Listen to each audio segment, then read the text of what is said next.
Right, that should be going.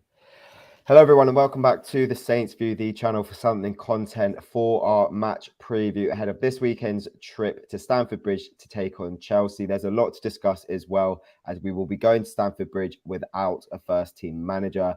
After the sacking of Nathan Jones, it looked as though Jesse Marsch was going to be coming into the job, but that has not been the case. Talks broke down, and it will be assistant manager Ruben Selles taking interim charge. Whether this is the only game he'll be in the dugout for is yet to be seen. But I'm joined by Rob. Liam can't make it tonight. Rob, it's been a big week. How are you feeling?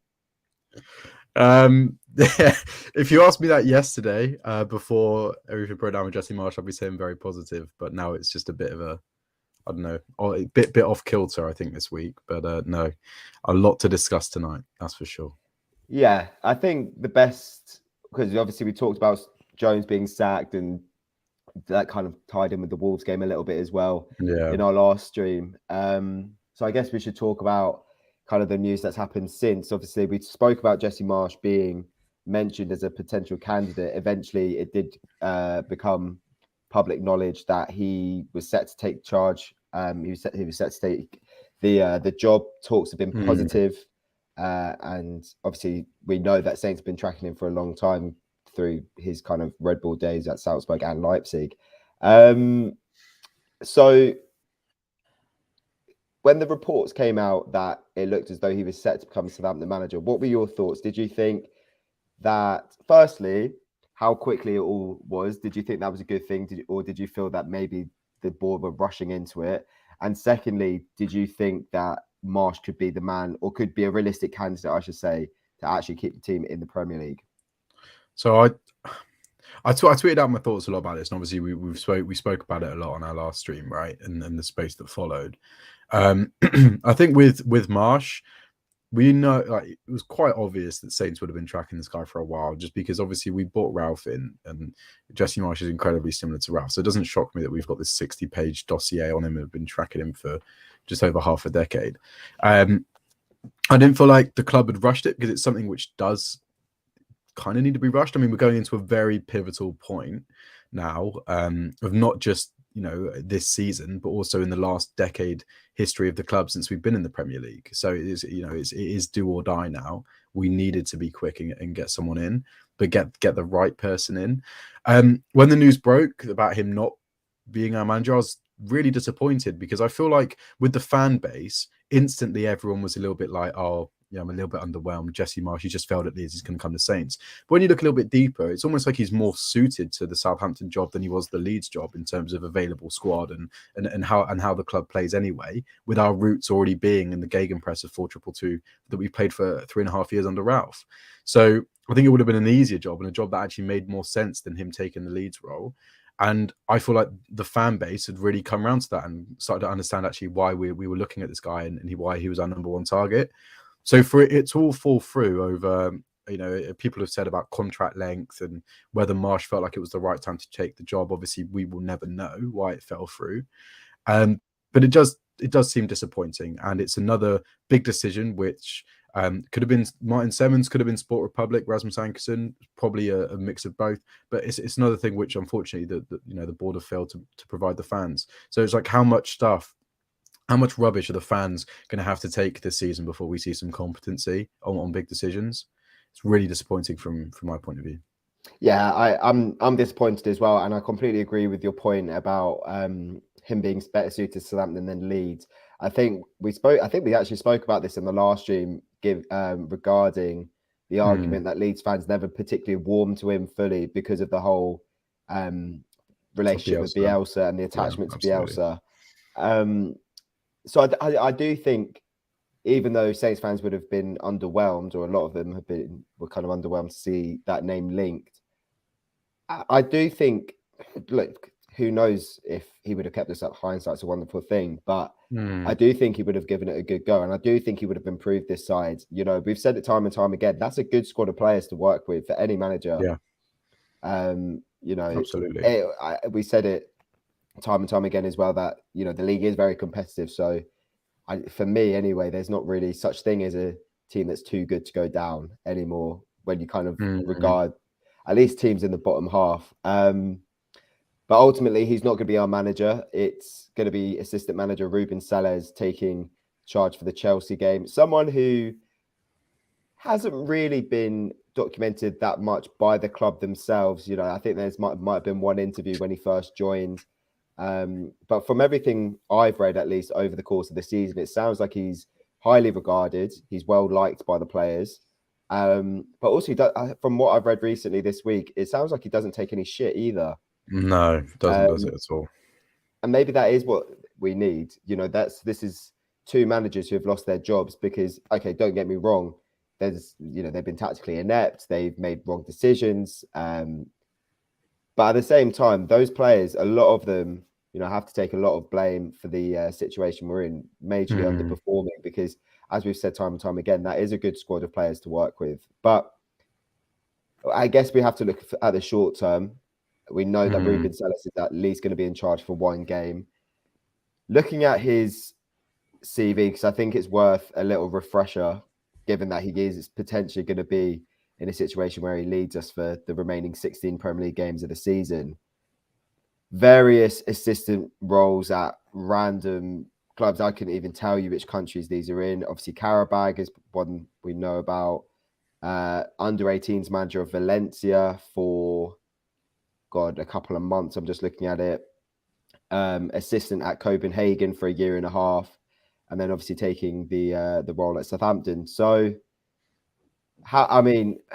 we don't know enough about him, I guess. Yes. So maybe it's a pointless question, isn't it? How much confidence have you got in the suggestion of him getting it till the end of the season? Because we did say that the other night as a realistic possibility. Yeah, I think with Ruben Selles, so he's obviously well regarded, as you said, in terms of the reports that have come out. The players seem to like him. But yeah, you're right. He definitely doesn't take any shit, and he doesn't strike me as that character that kind of would.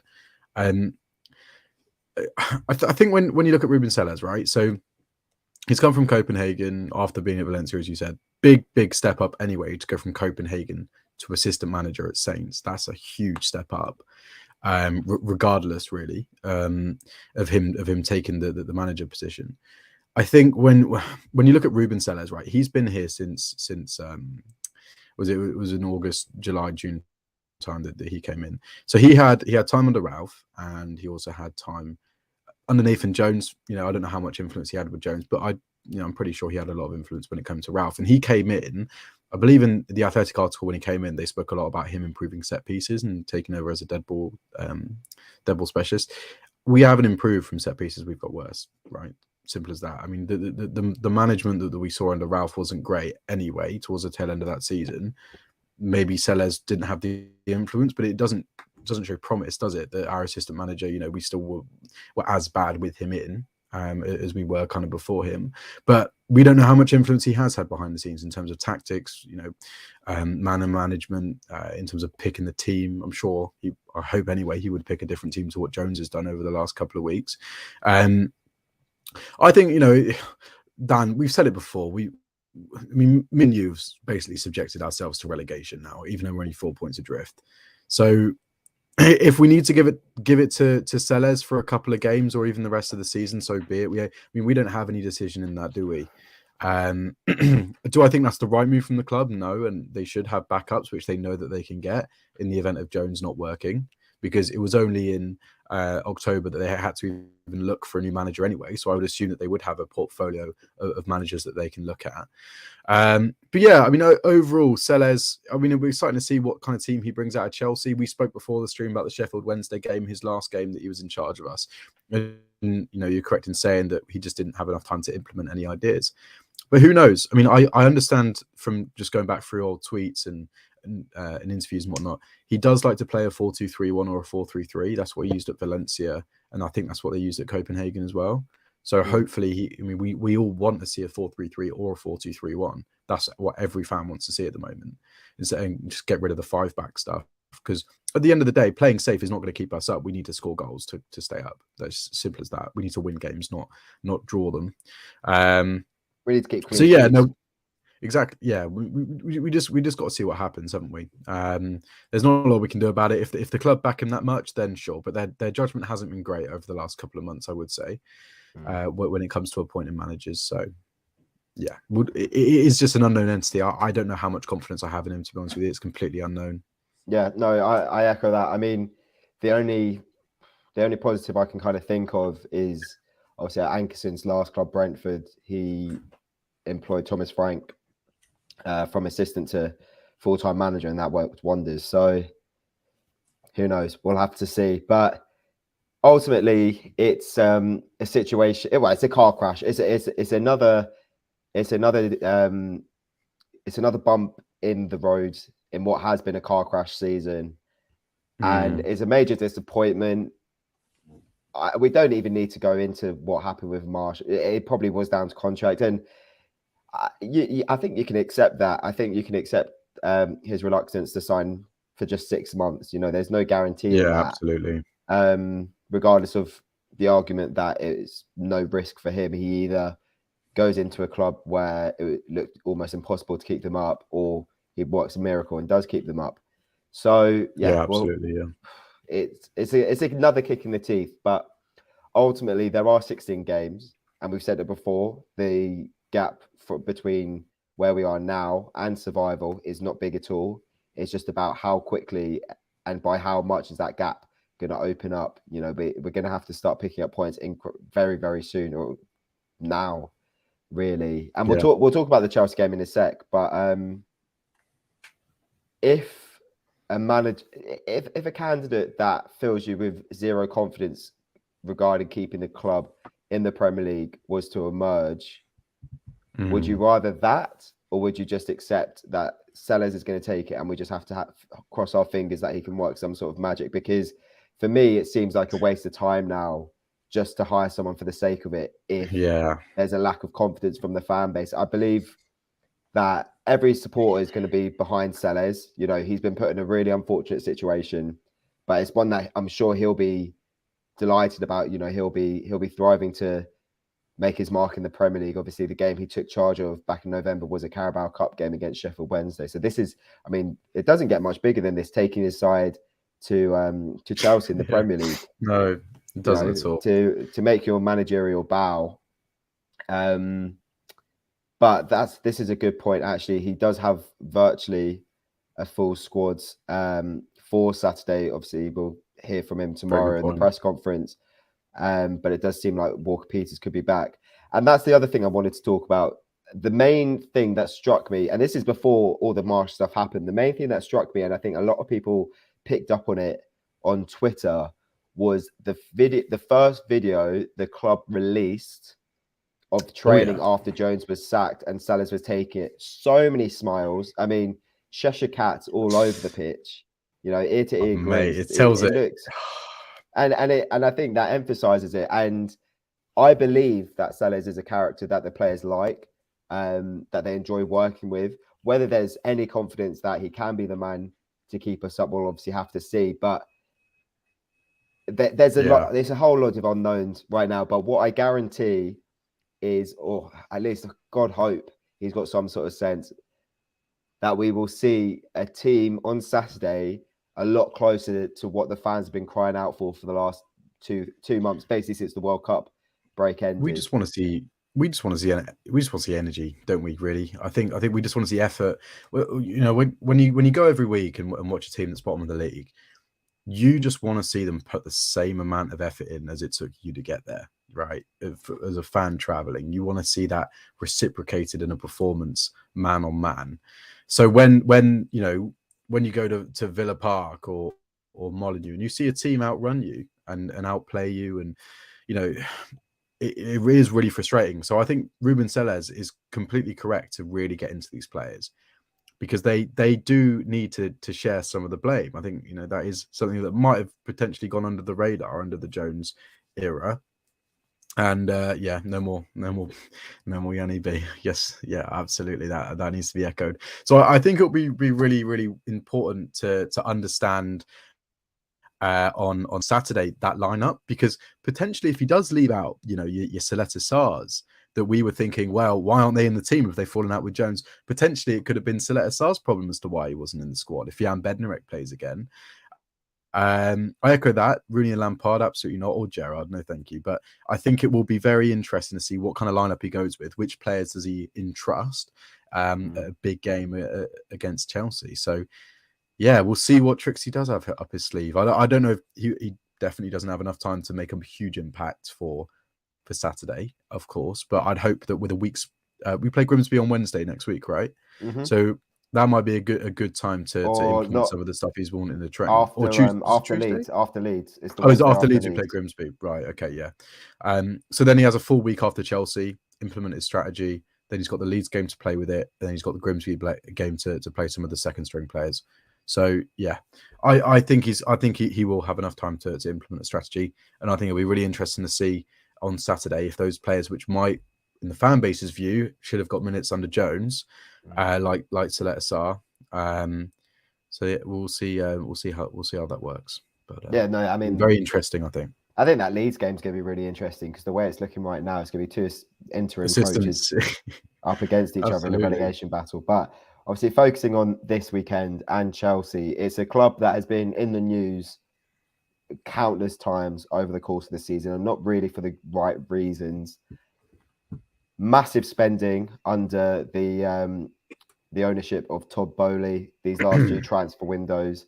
Lots of discussion about that and just kind of how ludicrous some of it has been, particularly based off where they actually are in the league. They're 10th, if I'm not mistaken. They go into this fresh from defeat in the Champions League at Dortmund, a 1-0 defeat. A game which I kind of had on and off in between the Man City Arsenal game last night. And Chelsea created some good chances. I do think they were a little bit unlucky, but ultimately it's another defeat. It's another game without a goal. What have you kind of made of Chelsea? Obviously, under the management of Graham Potter, we did actually get our only home win of the season so far in the league against Chelsea, even back in August, and that was just before Thomas Tuchel was sacked. So we now take on Graham Potter's Chelsea, and the season's kind of gone from bad to worse for the Blues. What have you made of them from an outsider's point of view? Yeah, so I think if we take it from post Tuchel, I think Potter deserves so much time there because he's basically inherited a squad which don't even know how to play with each other. So he needs a lot of time. At the moment, they're relying on, in my opinion, individual moments of brilliance as opposed to a one cohesive system. We look at that against West Ham. We saw excellent movement from João Felix, a really, really nice finish, and then just a great ball from Enzo Fernandez. A player which I really want to see us go up against, and I know that he's been going through some personal issues apparently or whatever, but what happens on the pitch is on the pitch, right? Is Cucurella. I'd love to see us put Sulemana right up against Cucurella and just absolutely run at him because I said it when he was at Brighton and I said it when he went to Chelsea. I don't rate the guy at all. I don't think he's as good as people have hyped up.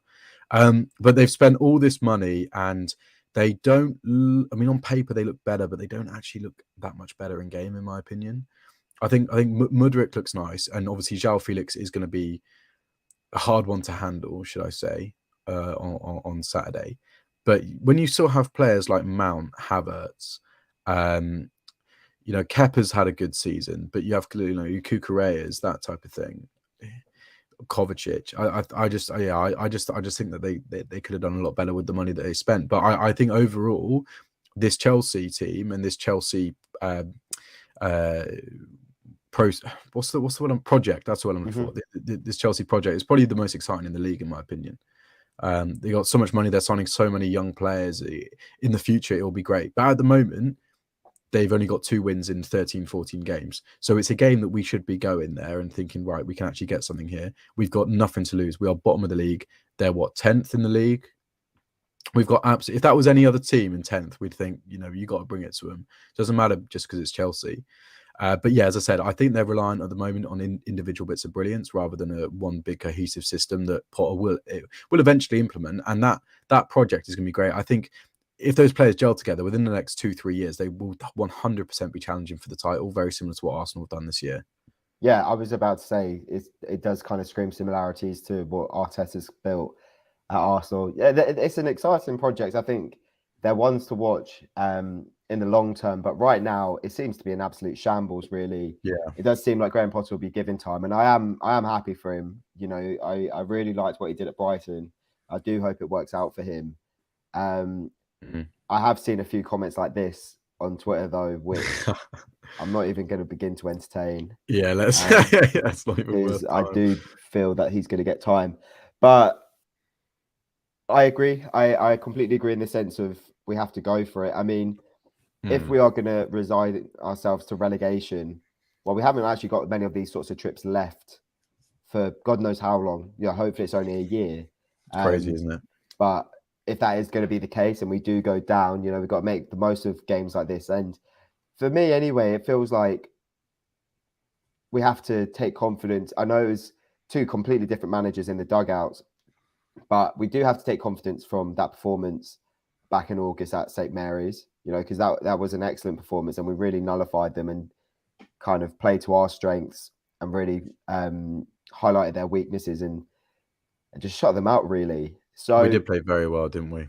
Yeah, and it was a great performance and we have to take confidence from that. And, you know, Stamford Bridge, we've had some decent results there over the last couple of years. I do see this as a genuine possibility to at least put in a good performance. I think that's what the fans want to see now. I mean, if they can get a point from this, that, you know, that'd be a major boost because that's huge. Again, we'll talk about big games, but next weekend is seriously big, and those sorts of games are going to be running out quickly. Feels like they get bigger every week, don't they? Forest, they do get bigger every week because the Leeds, context. Mad. That's what the context does. But they 6 get a point. Yeah. They get a point at Stamford Bridge with a good performance, and suddenly things start to look a little bit more positive. And I think that's what we're going to see for the rest of the season. I think we're just and it's such a cliche, but we are going to have to take it week by week because we've already seen it this season in the sense of how much can change within just one match week. I mean, I said I've been speaking to people just generally because obviously Southampton have been kind of at the forefront of the football news this week, obviously for the wrong reasons. But I still back the idea that you're going to see two pretty established Premier League level clubs go down this season. Absolutely, mate. Yeah, I mean, what you got? So you Bournemouth go down. So what you got? They're not established. I'm talking the likes. No. I mean, like they go down, and then you've got two other clubs. And then you've got two more. That's what I'm thinking right now. I think it's going to be two of us. Leeds, Everton. Wolves aren't done. Crystal Palace still haven't won a league game in 2023. They're on a drop. Very true. Forest, we'll have to see how they end the season, but they're not out of it. It's still so tight. It's incredibly tight. It's just there's so much quality in the teams around us that it just doesn't fill me with any confidence. I think that's everyone's concern. Not necessarily what we're lacking. It's more about what the other sides do have, and that's not to say that we have a bad team or anything. I've said it already like 3 or 4 times on this stream alone. There's a good squad of players to work with there. It will be a massive shame to see them get relegated because it does feel kind of like what if, and it's kind of back to the drawing board.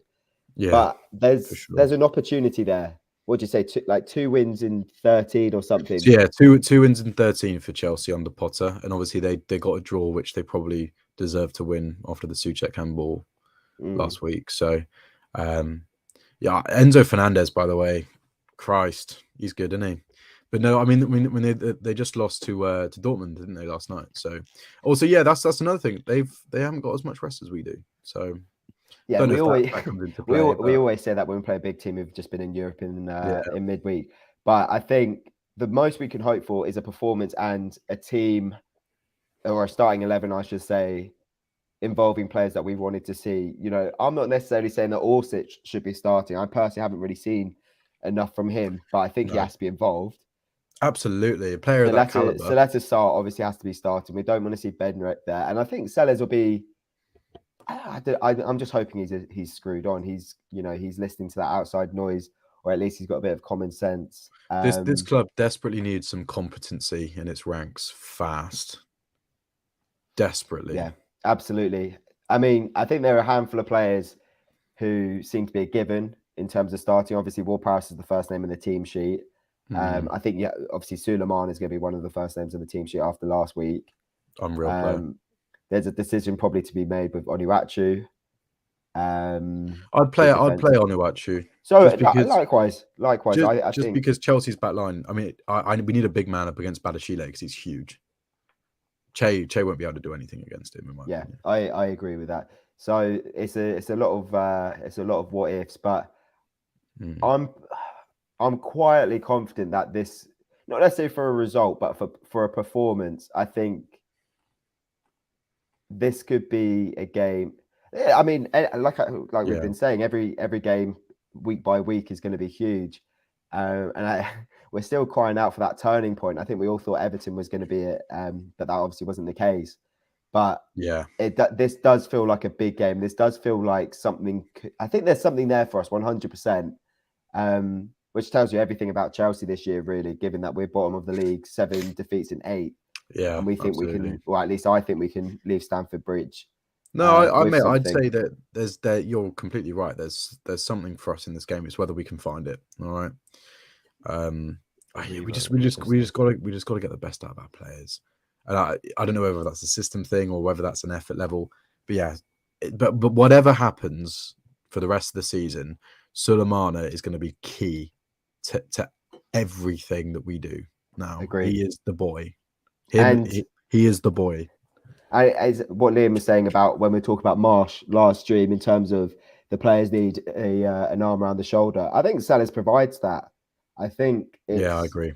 From at least what we've been told by the press about, he's well liked.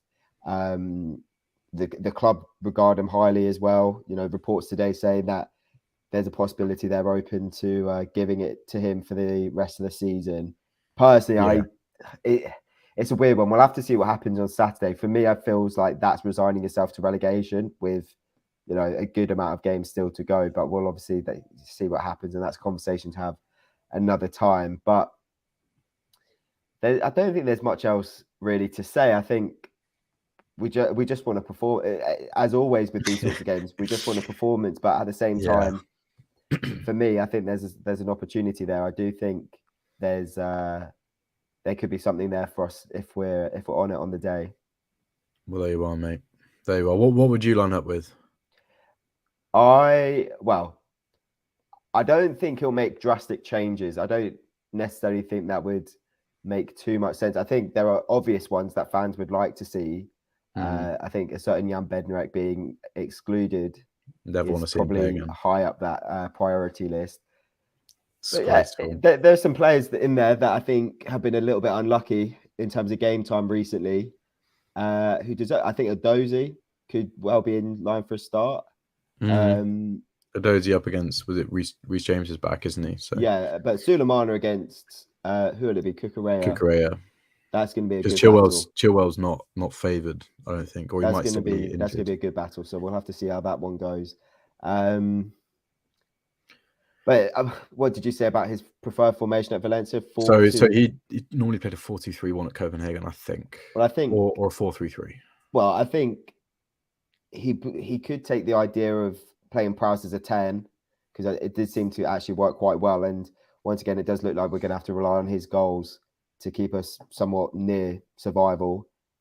So I could see that with a pairing of, I think you have to play Alcaraz after Wolves. 100%. Charlie has to play with Lavia. I think that's kind of a given now. I want to see that midfield is so nice. This is the thing. I do genuinely believe that's a good squad for Premier League, for a bottom half Premier League side. Yeah, knocking on the door of top half. It's just about how it's managed and playing to their strengths. But I think there's room there for Edozie. I think there is obviously has to be room for Sulemana. If Shea does start, I wouldn't be too bothered about that. But I do want to see more of Onuachu, given that we have forked out the money for him. I want to be seeing him.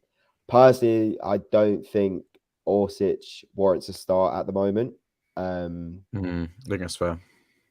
Only because we didn't get to see that much, and sure, he's got bags of experience. We know what he's done in the Champions League, but and Jones was right, in fairness, when he said, it's going to take him a little bit of time to get up to speed, and that's absolutely fair. And there were some performances there that were quiet. You can argue that was because of how Jones was playing, and that's a completely valid argument. But I think 100% Suleiman is in there, and then you probably have to argue so far Dozie's probably done a little bit more to warrant a starting spot. But it's going to be down to Selles. I think he'll be switched on in terms of who definitely shouldn't be anywhere near. But it's his. I think his starting 11, a lot of it will be based on who works the hardest in training this week. And that's probably how it should be in a relegation fight. You want the players who are going to put the shirt on and run the hardest. So, unless it's Jan Bednarek, so you should never ever play for this club again. Well, I'd like to think that regardless of, even if Selles has no idea what the fans think of him, I think that own goal should probably speak for itself. I agree. But I think I don't think it needs drastic change. I think a lot of fans will probably say things like Bazunu needs to be dropped now for McCarthy. No, people forget how bad McCarthy was. People genuinely forget how bad he was. And again, I'm seeing comments about Koeman. Is that Koeman? Honestly, I love it. I absolutely love it. I think fans need, people need to wake up and smell the coffee. We're bottom of the league. Leeds have just been rejected by 9 managers around Europe. That's more why Koeman's taking the Dutch job anyway, so the Holland job. So he wasn't even available. But if people don't want to go to Leeds, who are in a better position financially and in the league, and probably a decent squad as well, then why? I still back that we've got a better squad than Leeds, and we can talk about that more next week. Absolutely. But let's wrap it up with a score prediction. I'm gonna go 2-1 Chelsea. I do think it's going to be another defeat. I think we'll get a performance out of the boys, but I think it's incredibly naive to sit here and be like, we're going to get something and say that confidently with chest. So I'm going to go 2-1 Chelsea, but I do think we're going to see a bit of a response, and there's going to be a little bit of renewed hope going into what is a colossal game. We need a turning point, and I think a big win against the top 6 club who have just spent the most money in football. 2 wins in 14 games. Fans are turning on the manager. Fans are turning on players at the moment at Chelsea because of their position in 10th. I don't think there's a better chance for us to go there and get something at a top 6 club at the moment. No, I agree. Just out of being completely stupid and emotionless and whatnot over the last couple of weeks, Saints are going to go there and win 2-0. 2-1, should I say? That's just a feeling. But that's just a feeling. And that's not based on anything. I can genuinely see a narrative aligning here. I can see the narrative aligning. I think every time we've gone to Stamford Bridge and won, or at least gotten a result, it's kind of been a little bit unexpected. I remember when we beat them a couple of years ago on Boxing Day, no one expected us to go there and win. I'm just trying to think what other results. So we got the 3-3. I think that was just the start of obviously what ended up being a fantastic start to that season. Yeah, we've had a 0-0 there. When Ralph first came in, I think we've only lost one of the last 5 games there because we obviously had the Carabao Cup game as well. So yeah, we did. To be honest with you, that game last year, before Prowsey got sent off, I was thinking we could probably go there, and we were 1-1 at the time. We were playing excellently, really good football. But no, mate, that's just that prediction is not based on any intelligence in my brain or what gut feeling. It's just incredibly Saints for us to go there and win, and then that's a turning point. Yeah, no, I completely agree. Agree. Well, it's nice to have a little bit of optimism for whatever reason going into a game like this. But blind, maybe.